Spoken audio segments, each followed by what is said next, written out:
Hello दोस्तों, नमस्ते दोस्तों। आने आपको पता है कि राजस्थान में अब आने वाले एग्ज़ाम है। तो जैसे कि आरएस का हो गया, बीएसटीसी का एग्ज़ाम है आपके 28 अगस्त 2023 को। और जूनियर अकाउंटेंट का सितंबर में एग्ज़ाम अब अक्टूबर में होने वाला है। आईए का एग्ज़ाम लगने वाला है। तो दोस्तों आज अपन का जो टॉपिक है, जो राजस्थान की नदियों के बारे में अपन देखेंगे। तो चलते हैं आज फर्स्ट क्वेश्चन की ओर। पहला जो हमारा क्वेश्चन है वह है, निम्नलिखित में से कौन सी नदी जालोर जिले में नहीं बहती। मतलब इनमें से ये जो चार नदियाँ हैं, इनमें से तीन नदी जो जालोर जिले में नहीं बहती वो कौन सी नदी है। बांडी, मैनाल, सुकड़ी और लूनी। अब बांडी, सुकड़ी और लूनी ये तो तीनों बहती है जालोर जिले में। कौन से जिले में? जालोर जिले में। पर आपके जो मैनाल है ना, मैनाल ये आपके जालोर जिले में नहीं बहती। तो इसका राइट आंसर कौन सा है? मैनाल। अब अपन बात करते हैं कि मैनाल जो नदी है इसका उद्गम स्थल कौन सा है। तो इसका उद्गम स्थल की बात करें तो ये निकलती है बेंगू भीलवाड़ा से निकलती है। कहाँ निकलती है? बेंगू भीलवाड़ा से। अब अपन बात करते हैं कि इस नदी पर कौन सा जलप्रपात बना हुआ है। तो ये जो है मैनाल जलप्रपात बना हुआ है। कौन से? मैनाल जलप्रपात भीलवाड़ा में बना हुआ है और मैनाल नदी पर। नेक्स्ट क्वेश्चन है, चंबल नदी का जल अफवाह क्षेत्र राजस्थान में कितने प्रतिशत है। जैसे कि चंबल जो नदी है उसका जल अफवाह क्षेत्र है वो राजस्थान में कितना प्रतिशत है। तो राजस्थान में ये 20.90% इसका चंबल का क्या है? जल अफवाह क्षेत्र है। और चंबल नदी का अगर उद्गम की बात करें और कौन से राज्यों में बहती है, तो एमपी में बहती है, राजस्थान में बहती है और यूपी में बहती है। इस पे 4 बांध भी बना रखे हैं, जैसे कि गांधी सागर बांध हो गया और कोटा बैराज हो गया और अपने जवाहर सागर बांध हो गया। ये इस तरह से 4 बांध भी आपके बने हुए हैं। नेक्स्ट क्वेश्चन अपना है, निम्न में से राजस्थान के किन किन जिलों में चंबल नदी बहती है। राजस्थान, अब हमने बताया था कि कौन कौन से राज्य में बहती है। तो अपन ने बात की थी एमपी में बहती है, राजस्थान में और यूपी में बहती है। यूपी में यमुना नदी में जाकर वो उसमें मिल जाती है। तो अगर राजस्थान के जिलों की बात करें, ये चंबल नदी कौन कौन से जिले में बहती है, तो बूंदी, कोटा, सवाई माधोपुर और धौलपुर, इन जिलों में क्या करती है ये चंबल नदी बहती है।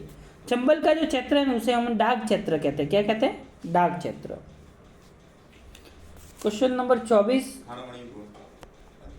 घाघरोन का किला किन किन नदियों के संगम पर स्थित है। जो घाघरोन का जो जिला है वह किन किन नदियों के संगम पर स्थित है। ये है आऊ और कालीचीन नदी पर स्थित है। कौन सा है? आऊ और कालीचीन। अगर अपन बात करें आऊ नदी की, क्या आऊ का उद्गम कहाँ है, तो ये भी एमपी से निकलती है। मेंदी गांव है, वहाँ से आऊ नदी का क्या होता है? उद्गम होता है। कालीचीन के उद्गम की बात करें, ये देवास एमपी से निकलती है और ये हमारे कहाँ प्रवेश करती है? झालावाड़ में प्रवेश करती है। रायपुर के निकट एक बिंदा गांव है और वहाँ पर एक कालीचीन हमारे राजस्थान में प्रवेश करती है। क्वेश्चन नंबर 5 है, निम्न में से कौन सी नदी अरब सागर में गिरती है। अरब सागर में, मतलब अरब सागर तंत्र की बात कर रहा है कि इसमें कौन सी नदी गिरती है। तो इसका जो आंसर है आपके दोस्तों, लूनी नदी जो है ना वह अरब सागर तंत्र का एक अफवाह तंत्र का भाग है। तो जो लूनी नदी है उसकी सहायक नदी होगी, वो भी क्या अरब सागर में गिरेगी। तो जैसे कि जोजड़ी हो गई, मिटड़ी हो गई, बांडी हो गई। और माही नदी की जो सहायक नदी है सोम, जाखम और साबरमती, पश्चिमी बनास, ये सारी नदियाँ हैं ना तो अरब सागर तंत्र की प्रवाह नदियाँ हैं। क्वेश्चन नंबर 26 जो 6 है, निम्न में से कौन सी नदी प्रदूषित हो रही हैं। तो ये दो नदियाँ जो चंबल और बनास जो नदी हैं, ये दोनों ही क्या होती हैं, ये दोनों नदियाँ ना अभी बहुत प्रदूषित हो रही हैं। क्वेश्चन नंबर 27, निम्नलिखित में से राजस्थान की किस नदी बेसिन में उत्खात भूमि पाई जाती है। उत्खात की भूमि की पाई। अब उत्खात वाला क्षेत्र कौन सा? डाक क्षेत्र का रहता है। उत्खात भूमि का मतलब क्या होता है? उत्खात भूमि का ये मतलब होता है कि जहाँ उबड़ खाबड़ जमीन हो। क्या हो? उबड़ खाबड़ जमीन हो। तो ये अपना डाक क्षेत्र के चंबल बेसिन को कहते हैं। कौन से बेसिन को कहते हैं? चंबल बेसिन को। तो ये डाक क्षेत्र अपन बात करेंगे चंबल बेसिन वाला। और माही की अगर बात करते हैं तो इसे छप्पन का मैदान कहते हैं। क्या कहते हैं? छप्पन का मैदान। क्वेश्चन नंबर 28 है, जाखम नदी एक सहायक नदी है। जाखम नदी एक सहायक नदी है। जाखम नदी की कौन सी सहायक, ये किसकी सहायक नदी है? तो जाखम सोम की सहायक नदी है। किसकी? सोम की सहायक नदी है। अब अपन बाणगंगा नदी की बात करें तो बाणगंगा नदी दोस्तों ये निकलती है आपके जयपुर में, जो बैरहाट की पहाड़ी है ना, वहाँ से निकलती है बाणगंगा नदी। अब बाणगंगा नदी 3 जिलों में बहती है, जयपुर में, भरतपुर में और दौसा में। जयपुर में बहती है, भरतपुर में बहती है और दौसा में बहती है। सर्वाधिक अगर भाग करें कि बाण नदी का सर्वाधिक भाग कहाँ बहता है, तो ये दोस्तों बहता है भरतपुर में। कहाँ बैठता है? भरतपुर में। और एक बाणगंगा मेला भी लगता है, वह लगता है जयपुर में। क्वेश्चन नंबर 29 है, निम्नलिखित में से किस जिले में कोई नदी प्रवाह नहीं है?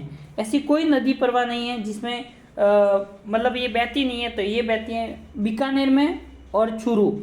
ये 2 ऐसे जिले हैं वहाँ कोई नदी बहती नहीं है, कोई नदी नहीं है, बीकानेर और चूरू। जैसे कि जैसलमेर की बात करें तो इसका यहाँ से जो एक काकनी नदी है उसका उद्गम होता है जैसलमेर से। क्वेश्चन नंबर 30 है, किस स्थान पर सरस्वती नदी के लुप्त होने का उल्लेख महाभारत में है? ये जो घग्गर नदी कहा जाती है, सरस्वती नदी पहले प्राचीन नाम था, फिर घग्गर नदी को एक मर्त नदी भी कहा जाता है। और ये जो महाभारत में कौन सा स्थान है जहाँ सरस्वती नदी को कोई लुप्त का उल्लेख मिलता है? वह मिलता है विंसप। क्वेश्चन नंबर 31, बिगोद जिला भीलवाड़ा में किन 3 नदियों का संगम स्थित है? ये बिगोद भीलवाड़ा, हमारे राजस्थान में 4 जगह त्रिवेणी संगम बनते हैं। क्या बनते हैं? त्रिवेणी संगम 4 जगह बनते हैं। अगर बिगोद जो स्थान है ये भीलवाड़ा का है, और अपन को पता है कि बिगो जो भीलवाड़ा में एक मैनाल नदी है। क्या है? मैनाल। तो अगर अपन बात करें इनके साथ कौन कौन सी नदियाँ जुड़ जाती हैं, तो BBM मतलब बनास, बेडस और मैनाल। क्वेश्चन नंबर 32 है, जल उपलब्धता के आधार पर कौन सा नदी बेसिन राजस्थान में द्वितीय स्थान पर है? तो ये है दोस्तों बनास बेसिन। कौन सा स्थान है? बनास बेसिन। क्वेश्चन नंबर 33 है, निम्नलिखित में से कौन सा नदी और संबंधित जिला सुमेलित नहीं है? काकनी, जैसलमेर, बाणगंगा, जयपुर, त्रावक, बांसवाड़ा। ये त्रावक वाला सुमेलित नहीं है क्योंकि यहाँ डूंगरपुर होगा। क्या होगा? त्रावक जो नदी है ये डूंगरपुर से जन्म लेती है। क्वेश्चन नंबर 34, निम्नलिखित में से कौन सी अध्यारोपित नदी है? अध्यारोपित मतलब ये होता है कि घाटियों का निर्माण करती हैं। तो बनास और चंबल जो 2 नदियां हैं वहां पर अध्यारोपित नदी के उदाहरण हैं।